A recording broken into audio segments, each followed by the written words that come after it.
নমস্কাৰ, মই অন্ত মিনি ব্লগলৈ সকলোকে স্বাগতম জনাইছোঁ। আশা কৰিছোঁ আপোনালোক সকলো কুশলে আছে। এয়া পূজা হৈ আছে দেখি নিশ্চয় গম পাইছে।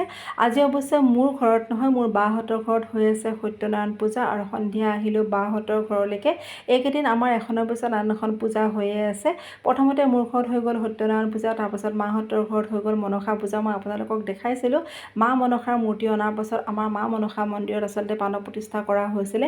তাৰপাছত আকৌ বাহঁতৰ ঘৰত আজি আছে সত্যনাৰায়ণ পূজা।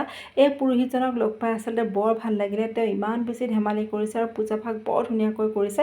আৰু সত্যনাৰায়ণ পূজাৰ ভোগটোতো ক'বই নালাগে, মোৰতো বহুত প্ৰিয়। আপোনালোকে কোনে কোনে ভাল পায় এবাৰ মোক কমেণ্ট কৰি পেলাই জনাব।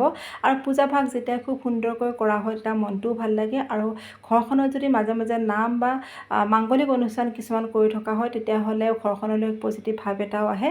ব্যস্ততাবোৰৰ মাজতে আজি বাৰ ঘৰত পূজা বুলি গোটেইকেইজনী লগ হওঁ। সন্ধিয়াটো বৰ জীপাল হৈ উঠে। আজিলৈ আহোঁ, সকলোৱে ভালে থাকক। Bye bye.